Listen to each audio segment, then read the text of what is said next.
Alright guys, I'm back again, and for this video I'm reviewing a book called The Secret Knowledge. You can see that, by Andrew Crumey. I don't know how to pronounce his last name, which is weird because apparently he's from Scotland, which is where I'm from, and I've never heard of him before. This is the first book I've bought of his, so really enjoyed it. It's set in 1914 Paris, is where it starts off. Starts off with a young lady by the name of Yvette, who's meeting her long-term boyfriend, Pierre, typical French name. He's been gone for a few weeks, and he told her to meet her at the fun fair, which is quite romantic.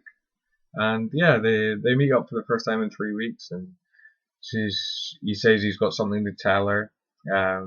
She's thinking he's going to pop the question and the whole marriage thing. Turns out he's been away for 3 weeks with some new friends. He's a composer, and he was away composing some music, uh, all alone with his new mates, all shrouded in secrecy. And yeah, he comes back and he's acting a bit strange. Then he says he can't tell her where he's been or what he's been doing exactly until the time is right. So then they get talking, they go on the Ferris wheel thing. He does eventually ask her to marry him. She's happy about that. And then he says, there's just one more thing I want you to do. And he hands her a key, and then he goes off, for 5 minutes, and then out of nowhere, boom, a gunshot goes off, and he dies. Right at the start of the book, he dies. And that all happens within the first chapter or something. And then that's it, and then Yvette's all sad and blah blah blah, as he would be, obviously, until she meets one of Pierre's friends, who said she's never met or seen before any of Pierre's friends, but this guy comes along and says, "Look, I know what he was doing, I know who he was with, and there's more to this than the police are telling you," because they thought it was a suicide, that he just shot himself in the head.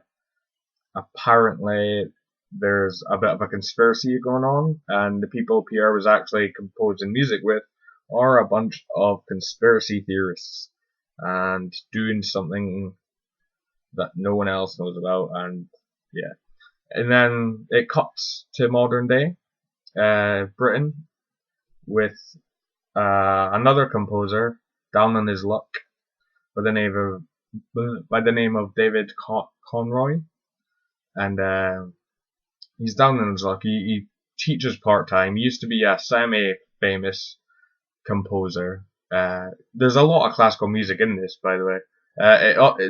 Because it is based on this, The Secret Knowledge is the piece of music that PR was working on, and it kind of follows that piece of music. The whole book is this piece of music being passed on, from person to person to person, and then it eventually gets in the hands of this David guy, who's a music teacher, and then he sees it and he's like, "Ooh, it's a bit interesting," and then he studies it, and he's like, "This could be the way of getting back on form and performing to some new audiences and stuff."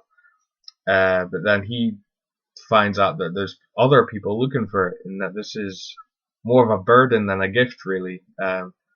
And like I say, it flicks back from 1914 Paris to present day and everywhere in between.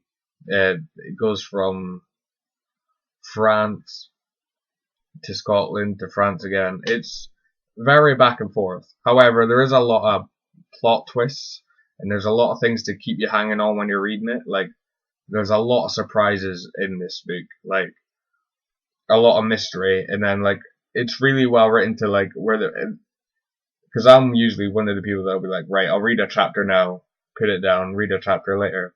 But the author put like really good things at the end of every chapter where you're like, and the last line, and then you're like, I want to read this, I want to see what happens.